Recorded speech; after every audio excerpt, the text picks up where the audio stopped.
Buenas tardes. Dentro del segundo curso de Ciencia y Deporte ADESI, yo les voy a dar el tema de Fisiología Cardiovascular y Deporte. Mi nombre es Alma Liliana López Marmolejo, soy médica y cirujana de la Universidad Libre de Cali, Colombia, con especialidad médica en Medicina del Deporte del Instituto Superior de Ciencias Médicas de La Habana, Cuba. Para ver eso, vamos a repasar primero algunos temas como son las del corazón, que es un músculo cardíaco llamado miocardio, y la idea o lo principal que realiza el músculo cardíaco es la contracción, ¿ya? La contracción para poder expulsar la sangre hacia los sitios donde requiere que esa sangre llegue. Vamos a verlo más adelante. Están irrigados por dos arterias llamadas coronarias porque forman como una corona alrededor del corazón, por eso se llaman arterias coronarias. Las dos principales son la arteria coronaria derecha y la arteria coronaria izquierda. La arteria coronaria derecha, que la vemos saliendo de la base del callado de la aorta, y la coronaria izquierda no la alcanzamos a ver desde su inicio porque aquí está el tronco de la pulmonar tapando esa visión, pero si nos imaginamos que aquí va, y miren aquí saliendo ya por detrás. Esta es la izquierda, entonces coronaria derecha y coronaria izquierda. Ok, la idea de estas arterias coronarias es oxigenar el miocardio. Dentro de la parte interna del corazón tiene cuatro cámaras o cavidades. Esas cámaras son dos aurículas y dos ventrículos. La aurícula derecha que recibe la sangre sin oxigenar de la vena cava superior y de la vena cava inferior, y la aurícula izquierda que recibe la sangre ya oxigenada de las cuatro venas pulmonares, dos derechas y dos izquierdas. El ventrículo derecho recibe la sangre de la aurícula derecha para expulsarlo hacia el tronco de la arteria pulmonar para que sea oxigenada a nivel de los pulmones, y el ventrículo izquierdo expulsa la sangre hacia la arteria aorta para que esa se encargue de su distribución sistémica, o sea, todos los órganos y sistemas. Esas cavidades también se conocen como cámaras, entonces las conocemos como cámara derecha, cámara izquierda, derecha, aurícula izquierda, y cámara ventricular derecha o ventrículo derecho, y cámara ventricular izquierda o ventrículo izquierdo. Poseen cuatro válvulas cardíacas que precisamente son las que tienen que atravesar para poder mandar la sangre hacia su punto objetivo, digámosle así. Entonces la aurícula derecha, para mandar la sangre hacia el ventrículo derecho, tiene que atravesar esta válvula auriculoventricular llamada válvula tricúspide. Ella se abre y permite el paso de la sangre y se cierra para que no se devuelva. O sea, las válvulas se encargan de mantener el flujo unidireccional de la sangre. Aquí, en la parte izquierda de la aurícula izquierda, el ventrículo izquierdo, tiene que atravesar la válvula bicúspide o mitral. Igual para lo mismo, la sangre entra oxigenada y no se puede devolver porque la válvula se cierra. Ya cuando los ventrículos se contraen, el ventrículo derecho expulsa la sangre hacia la arteria pulmonar o tronco de la arteria pulmonar y tiene que atravesar esta válvula, esta válvula sigmoidea o semilunar llamada válvula pulmonar. Igual aquí, cuando el ventrículo izquierdo se contrae para expulsar la sangre oxigenada hacia la aorta, tiene que vencer esta válvula, que es la válvula semilunar o sigmoidea aórtica, para enviarla a la aorta y que se encargue de la distribución a todos los órganos y sistemas. Entonces aquí tenemos las cuatro válvulas, las dos válvulas auriculoventriculares, como ya vimos, la válvula tricúspide, ven ustedes las tres válvulas, se llama tricúspide, y la válvula mitral que tiene dos valvas, ¿ya? Y también recibe el nombre de válvula bicúspide, ¿ya?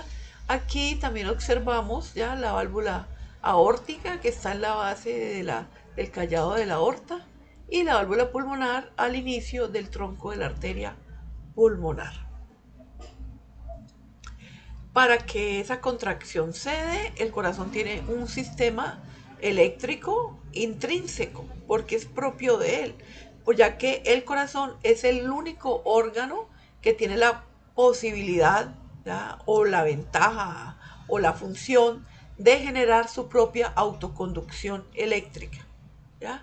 Entonces estamos viendo aquí, miren ustedes, el nodo sinusal o sinoauricular o sinoatrial, como le quieran llamar, ¿ya? El nodo auriculoventricular o atrioventricular, también igual.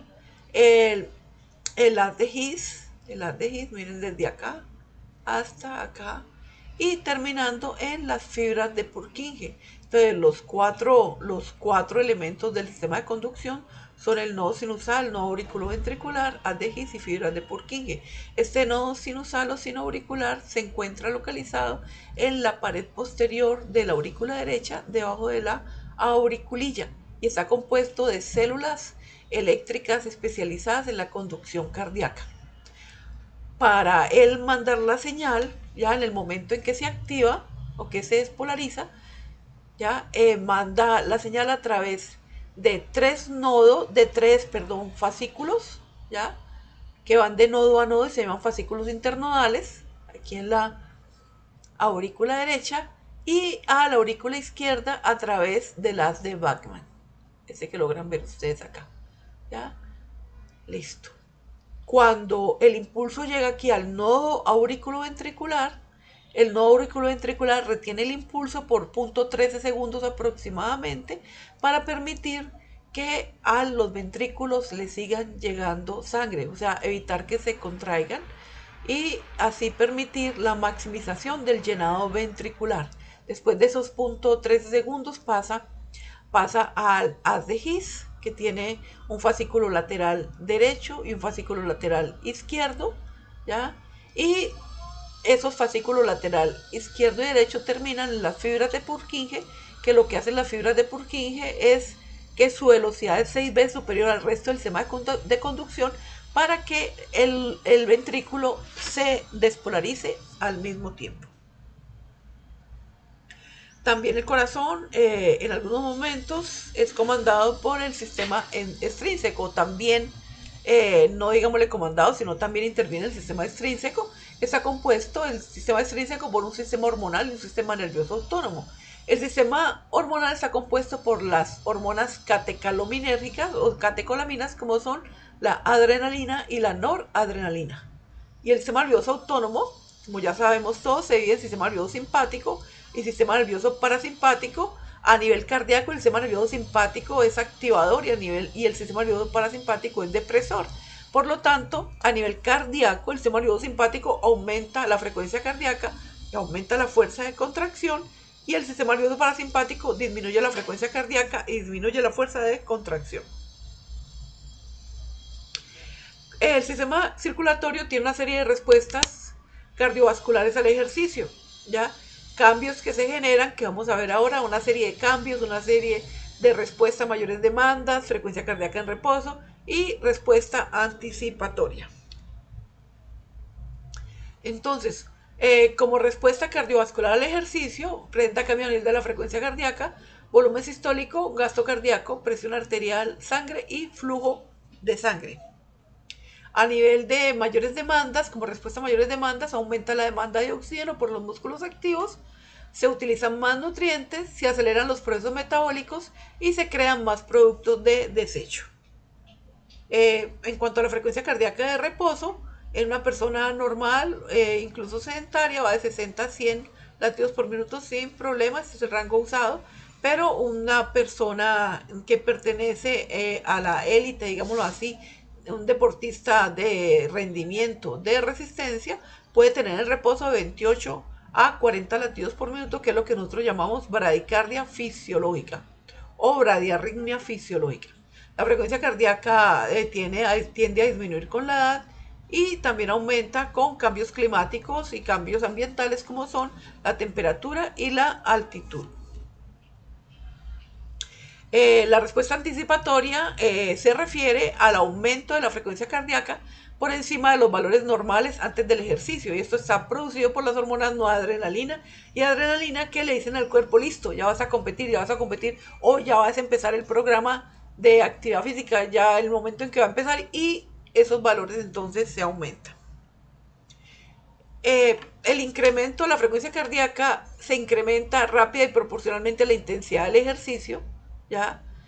Esto es cierto en algunos casos, no en todos, porque cuando la persona es sedentaria, el aumento de la frecuencia cardíaca es rápido, pero no es proporcional a la intensidad del ejercicio, ya que con baja carga la frecuencia cardíaca tiende a aumentarse de una manera muy rápida. Y es por eso que se debe generar el programa de acondicionamiento cardiovascular, precisamente el programa de entrenamiento, para que la respuesta sea proporcional a la intensidad del ejercicio.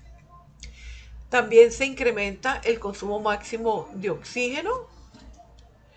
La frecuencia cardíaca máxima es cuando alcanza el valor más alto en un esfuerzo total hasta el punto de agotamiento, y cuando la persona está bien entrenada, el estado estable de la frecuencia cardíaca, o sea, el rango en el que se mantiene después de cierta carga de ejercicio, lo adquiere al minuto, 2, incluso 3 minutos de estar realizando la actividad. Por lo tanto, este estado estable es base del test para estimar niveles de fitness y también es pronosticador de la eficacia cardíaca, ¿ya? Porque a un estado estable adquirido de una manera adecuada en el periodo adecuado, pues es una persona que tiene una mejor o mayor eficacia cardíaca. Entonces, hablando ya de cada una de las variables que acabamos de nombrar, vamos a hablar del flujo de sangre, de la presión arterial, del gasto cardíaco y del volumen sistólico. El flujo de sangre se redirige por acción del sistema nervioso simpático hacia las áreas que están activas durante el ejercicio. Y miren esto, pasa de un reposo de 15 a 20% ya de sangre en los músculos a los ejercicios extenuantes de un 80-85%. ¿Ya? La presión arterial sistólica y diastólica aumenta con el ejercicio y lo veremos más adelante también. El gasto cardíaco aumenta en proporción a la intensidad del ejercicio hasta valores de 20 a 40 litros por minuto, estando en el reposo en un valor promedio de 5 litros por minuto. Y el volumen sistólico aumenta por encima de los valores de reposo. Entonces, la presión arterial. La presión arterial sistólica es lo mismo que decir tensión arterial sistólica, y es la que nosotros vemos en la tabla como la, digamos, más alta. Y la diastólica es la inferior. La diastólica lo que hace es reflejar la presión en las arterias con el corazón en reposo. Entonces, esa tensión arterial sistólica o presión arterial sistólica, podemos decir que el promedio normal, sin tener en cuenta las tablas exactas que hay y que fueron modificadas en el año 2017, ¿ya? Es de 120 milímetros de mercurio, ¿ya? Pongamos ese promedio para mostrarles ahora cómo con el ejercicio la presión arterial sistólica puede aumentar hasta valores mayores de 200 milímetros en ejercicios de resistencia, milímetros de mercurio, sin que sea malo si el deportista es un deportista sano y bien entrenado. Pero no pasa lo mismo con la presión arterial diastólica. Al ser la presión arterial diastólica la que refleja la presión en las arterias con el corazón en reposo, su aumento máximo permitido es de hasta 15 milímetros de mercurio. O sea, si empezamos con 120, 80 de diastólica, máximo puede subir hasta 95, máximo. Más de este valor se consideran respuestas anormales y se debe suspender el ejercicio. Con la halterofilia o powerlifting pasa una cosa muy especial, y es que la respuesta de la presión arterial al ejercicio contra resistencia es muy exagerada, ¿ya? En este tipo de deportes, ya de contrarresistencia. Entonces, en entrenamientos contra resistencia de alta intensidad como la halterofilia, la presión arterial puede adquirir valores mayores de 480 o 350 milímetros de mercurio, hablando de la sistólica, que son valores extremadamente elevados. Por lo tanto, eso significa un costo muy elevado para el corazón, y es por eso que el corazón va adquiriendo cambios y remodelaciones secundarias a esto, como es la hipertrofia concéntrica. Y después, en otra conferencia, hablaremos de ello. ¿Qué parámetros cardiovasculares debemos evaluar en nuestros deportistas o personas que realizan actividad física? La frecuencia cardíaca, el pulso de oxígeno, que es la relación entre el consumo de oxígeno máximo absoluto sobre la frecuencia cardíaca. Generalmente nosotros usamos la de carga, o sea, volumen, consumo máximo de oxígeno absoluto, ya posesfuerzo, el que se obtiene posesfuerzo, sobre frecuencia cardíaca de carga. Presión arterial en esfuerzo, ya les digo que vamos a hablar de esto, y potencia aeróbica máxima o PAM. Entonces, la frecuencia cardíaca es muy importante porque refleja la adaptación cardiovascular al esfuerzo. Es lo más fácil de ver, de determinar cuando nosotros estamos entrenando un grupo de personas y esas están iniciando una carga de ejercicio, les dispara la frecuencia cardíaca inicial e incluso empiezan con una frecuencia cardíaca de reposo alta, ¿ya? Y ustedes ven que a medida que se va adaptando cardiovascularmente a las cargas de entrenamiento, la frecuencia cardíaca va a ser cada vez menor ante la misma respuesta de ejercicio. Eso se llama adaptación. El pulso de oxígeno, que es, ya habíamos visto, consumo máximo de oxígeno absoluto sobre frecuencia cardíaca, es el indicador de la eficiencia cardiovascular. Eficiencia cardiovascular. ¿Ya? La presión arterial en esfuerzo solo se determina si está indicada en deportistas hipertensos. Yo nunca tuve ni he tenido un deportista hipertenso de alto rendimiento. En Cuba pues manejé deportistas del CEAR, que es Centro Especializado en Alto Rendimiento, aquí en Cali de Indervalle, también deportistas de alto rendimiento, y no tuve deportistas hipertensos porque ya vimos lo que pasa con la presión arterial, o sea que es mejor no tener hipertensos dentro del grupo aunque estén controlados con medicamentos. Y lo otro es que se determine solo para investigación científica. Y la potencia aeróbica máxima o PAM es un indicador, es el consumo de oxígeno máximo y es la cantidad de oxígeno que el organismo puede extraer de la atmósfera, o sea que puede inspirar a través de la fracción inspirada de oxígeno y utilizar en los tejidos en un esfuerzo máximo. ¿Cuál será el mejor indicador para valorar la resistencia aeróbica? Ya, entonces, el mejor indicador es o puede llegar a ser el consumo máximo de oxígeno. Y lo podemos determinar a través, por ejemplo, de la determinación del lactato. Entonces, el umbral anaeróbico o UMAN es la zona de transición aeróbico-anaeróbico. Es como la zona clave en la cual esto se rompe y empieza el lactato se empieza a acumular más rápido de lo que se elimina. ¿Ya? Valor de lactato a nivel umbral antes de romperse, o sea que ahí en el límite es de 4 milimoles por litro. La resistencia aeróbica es la capacidad de mantener el esfuerzo durante un tiempo prolongado mayor de 10 minutos con la disponibilidad de sustratos, o sea, con el oxígeno y con todos los sustratos que necesite. El consumo máximo de oxígeno, O2 máximo, es la capacidad máxima para el consumo de oxígeno por parte del cuerpo durante la realización de esfuerzos máximos. Se conoce también como potencia aeróbica, como absorción máxima de oxígeno y como resistencia cardiorrespiratoria. Y la resistencia cardiorrespiratoria es la capacidad del cuerpo para mantener un ejercicio o un esfuerzo prolongado. Valoración de la capacidad y la potencia anaeróbica se da en actividades deportivas de corta duración, ¿ya? En el cual la transferencia de energía primaria depende de los sistemas anaeróbicos, ¿ya? Uno, el metabolismo anaeróbico aláctico y el otro es el metabolismo anaeróbico láctico. Al hablar aquí de láctico, ya de entrada estamos hablando de muy corta duración, por lo tanto tiene que ser sacado de una forma rápida, o sea que solamente utiliza el sistema ATP creatinfosfato, utilizando solamente dos vías metabólicas sin dar lugar a la producción de lactato, y el metabolismo anaeróbico láctico por medio de la glucólisis anaeróbica. La capacidad y la potencia anaeróbica, ¿ya?, son determinantes en diferentes actividades como son, por ejemplo, actividades de potencia, actividades anaeróbicas lácticas, actividades aeróbicas anaeróbicas máximas y actividades aeróbicas anaeróbicas alternas. Entonces, las actividades anaeróbicas lácticas tienen una duración de 20 a 60 segundos y digamos que quienes lo representan son la... Entonces, ¿qué pasa aquí? Que esta carrera de 400 metros o los 400 metros planos es la actividad más láctica que existe. Un deportista puede llegar a valores incluso cuando realiza la carrera litro de lactato. Es por eso que ellos tienen que estar muy entrenados a la tolerancia al lactato. Las actividades aeróbicas anaeróbicas máximas, la duración es de aproximadamente 1 a 6 minutos. Está la carrera de 800 metros o los 800 metros planos, ciclismo persecución, natación 200 metros y el remo.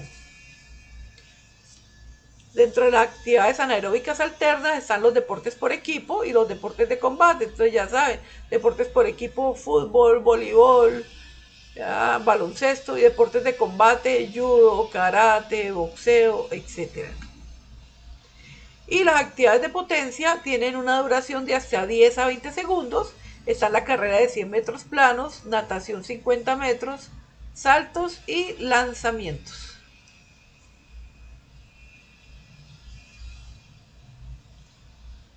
Aquí están ya todas.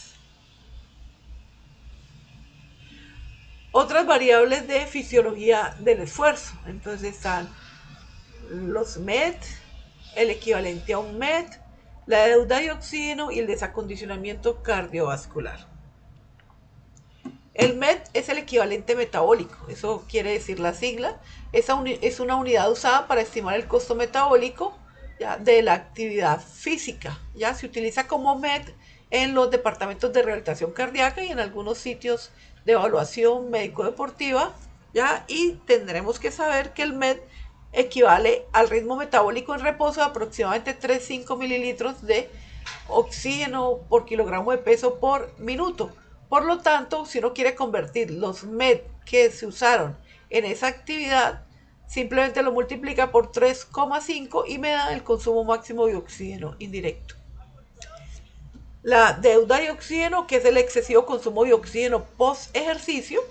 Ya hay un elevado consumo de oxígeno por encima de los niveles de reposo después del ejercicio, pero esto es entre más alto sea este consumo o mayor la deuda, está más desentrenada la persona.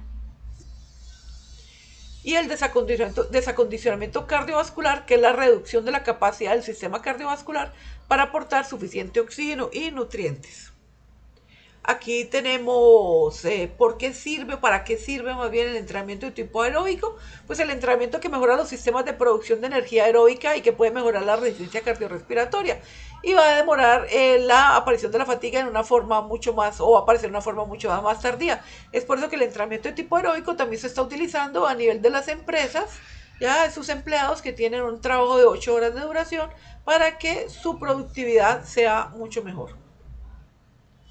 La frecuencia cardíaca, tenemos frecuencia cardíaca basal o de reposo absoluto, que se diferencia de la frecuencia cardíaca de reposo, en que la frecuencia cardíaca basal o de reposo absoluto es la que se determina al despertarse antes de levantarse de la cama, mientras que la frecuencia cardíaca de reposo se determina después de tener a la persona en reposo de 10 a 15 minutos. O sea, ya se ha levantado, ha realizado algunas actividades, llega al sitio de entrenamiento y el entrenador le dice, se sienta por favor durante 10 a 15 minutos y después le toma la frecuencia cardíaca de reposo. La frecuencia cardíaca en reposo, como habíamos visto al inicio, es de aproximadamente 60 a 80 latidos por minuto, incluso hasta 100, ya porque nos hemos sedentarizado mucho. Hace más o menos 20 años, en la campana de Gauss se hablaba de esta frecuencia de 60 a 80, pero al sedentarizarnos, el corazón se volvió menos eficiente y al hacer nuevamente la campana de Gauss desde hace unos 15 años o 20 años, después de eso ya está en 60 a 100 latidos por minuto. Los deportistas de resistencia, como ya habíamos visto, élite, pueden tener frecuencias cardíacas bradicardia fisiológicas. Ya habíamos visto también, disminuye con la edad y aumenta con la temperatura y la altitud. ¿Qué pasa durante el ejercicio? Se incrementa rápida y proporcionalmente a la intensidad del ejercicio. También se incrementa el consumo de oxígeno y la frecuencia cardíaca máxima nos sirve para saber el valor más alto de frecuencia que alcanzamos durante el esfuerzo hasta el punto de agotamiento. Existen muchas formas teóricas para determinar la frecuencia cardíaca, ¿ya? Está esta fórmula, que es la que más conoce todo el mundo: frecuencia cardíaca máxima teórica igual a 220 menos la edad. Está la frecuencia cardíaca máxima teórica por género, que es igual en hombres a esa, 220 menos la edad, y mujeres 226 menos la edad. Está la frecuencia cardíaca por fórmula de Tanaka, que es 200 8,75 menos, entre paréntesis, 0,73 por la edad de la persona. La fórmula de Carbone o frecuencia cardíaca objetivo, o sea, depende del porcentaje de frecuencia cardíaca en el que yo quiera trabajarlo, si es el 70%, intensidad del 80%, intensidad del 90%, del 50%, del 40%. Entonces simplemente ustedes reemplazan aquí el porcentaje de identidad, ya teniendo determinados previamente la frecuencia cardíaca máxima y la frecuencia cardíaca de reposo. La frecuencia cardíaca teórica para entrenamiento aeróbico, que la estipulan entre 180 menos la edad, y para determinación directa de la frecuencia cardíaca, que sería lo ideal en deportistas, porque en personas sedentarias hacerle un test máximo a una persona que está iniciando puede ser muy riesgoso y podría generar un evento cardiovascular. Entonces el test para determinar de forma directa la frecuencia cardíaca, dentro de tantos están el test de Mader o test de doble intensidad, el test de frecuencia máxima de 400 metros, el test de Cooper, el test de lactacidemia progresiva, etcétera. Bueno, aquí vimos la clase y ahora vienen las preguntas. Les doy un minuto para que contesten. En la valoración funcional integral del deportista, ¿para qué nos sirven las pruebas médico-deportivas? Tienen un minuto para contestar.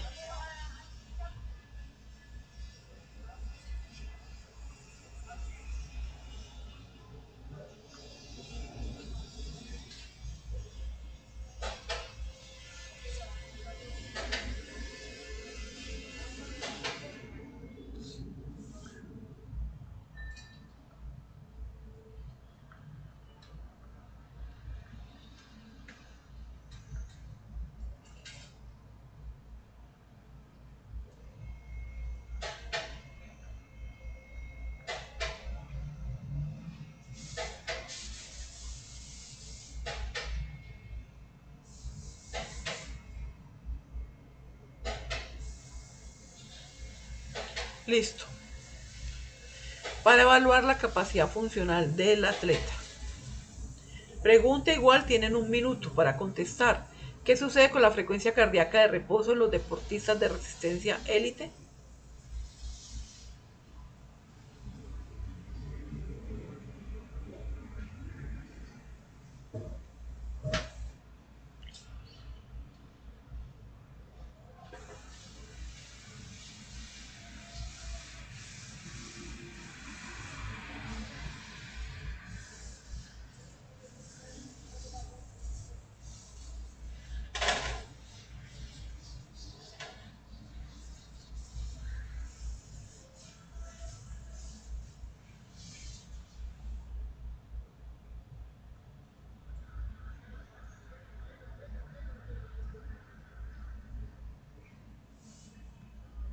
Los deportistas de resistencia élite presentan una disminución de sus valores llamada bradicardia fisiológica o bradiarritmia fisiológica como parte de la economía cardíaca.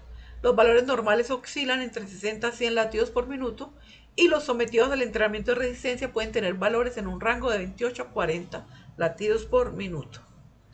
Pregunta: ¿el volumen sistólico disminuye o aumenta con el ejercicio? Aquí tienen 30 segundos.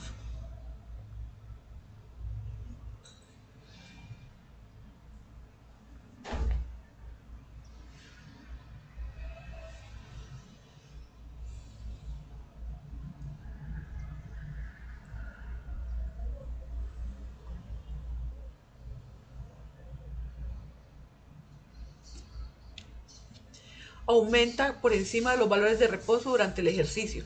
Este cambio durante el ejercicio se da para permitir un trabajo cardíaco más eficaz. Pregunta: ¿qué sucede durante el reposo y el ejercicio con el flujo de sangre? 40 segundos.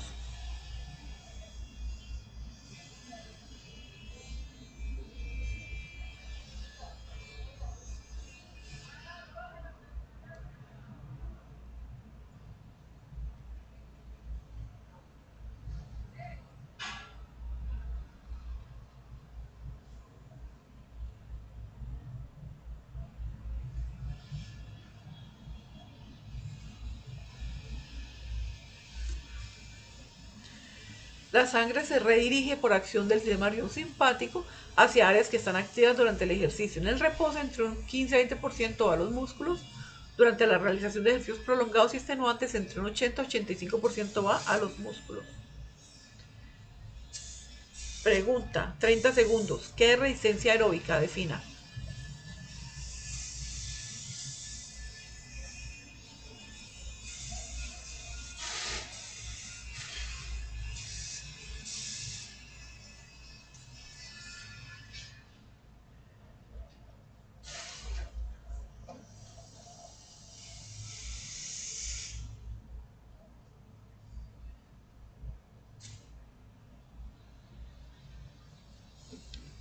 Es la capacidad de mantener el esfuerzo durante un tiempo prolongado mayor de 10 minutos con la disponibilidad de sustratos.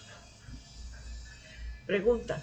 Respuesta cardiovascular al ejercicio. Número 2 cambios. Tienen 15 segundos.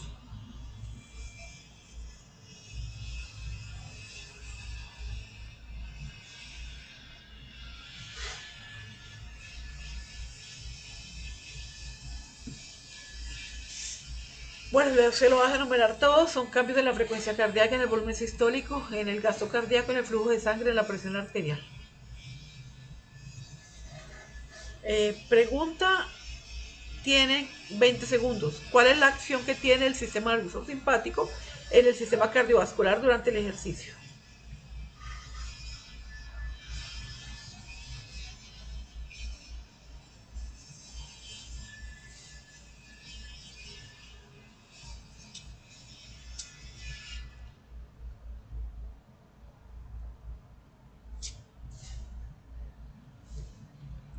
La acción del sistema nervioso simpático es redirigir la sangre hacia las áreas que están activas durante el ejercicio. Esta pregunta está en blanco. Era sobre la presión arterial sistólica, al parecer. En actividades de resistencia, la presión arterial sistólica aumenta en proporción directa con la intensidad del ejercicio. Puede pasar de 120 milímetros de mercurio en el reposo a más de 200 durante el ejercicio. La presión arterial sistólica normal en deportistas jóvenes y entrenados puede estar entre 240 y 250 milímetros de mercurio en niveles máximos de ejercicio. Pregunta. ¿La presión arterial diastólica debe aumentar con el ejercicio? ¿Sí o no? Porque tienen 25 segundos.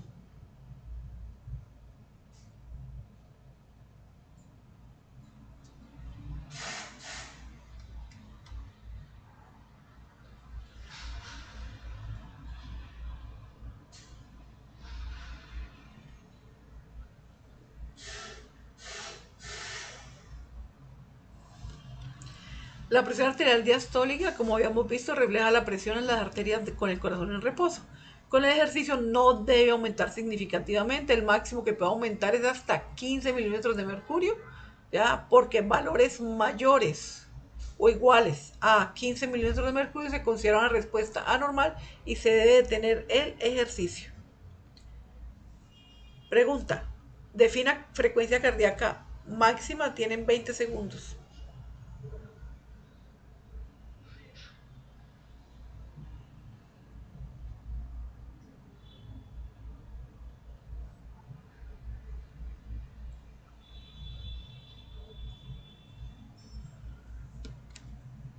Es el valor más alto que alcanzamos en un esfuerzo máximo hasta el punto de agotamiento. Pregunta, ¿cuál es la finalidad del incremento del gasto cardíaco durante el ejercicio? Tienen 30 segundos.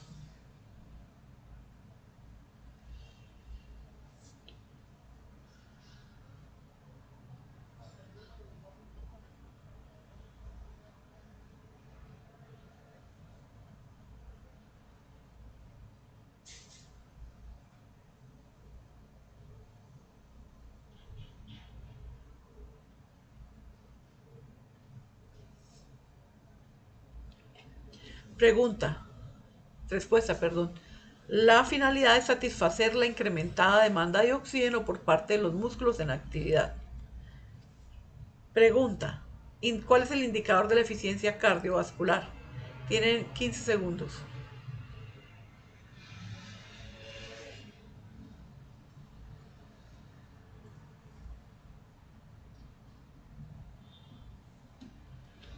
Es el pulso de oxígeno, que es consumo de oxígeno máximo absoluto sobre frecuencia cardíaca. Y es el indicador de la eficiencia cardiovascular, es la cantidad de oxígeno utilizado por el organismo en cada latido cardíaco. Pregunta, defina potencia aeróbica máxima y establezca cuál es su indicador. 30 segundos.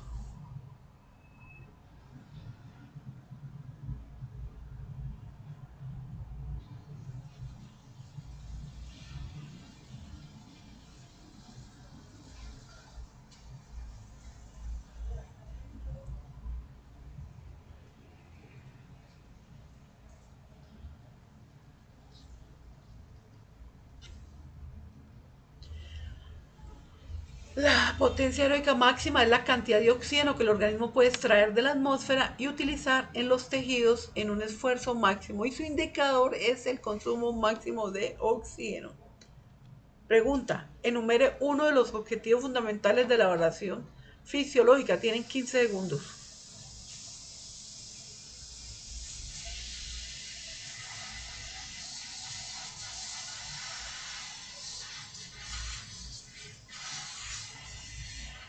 Vamos a nombrarlos todos, a mayoría. Evaluar y controlar el estado integral de la salud y la capacidad funcional del deportista. Valorar la actitud física. Detección de talentos. Diagnóstico funcional para la evaluación y control de las capacidades funcionales generales y específicas para cada deporte y pronóstico de rendimiento. Pregunta, ¿cuál es el parámetro cardiovascular que refleja la adaptación cardiovascular al esfuerzo? Tienen 10 segundos.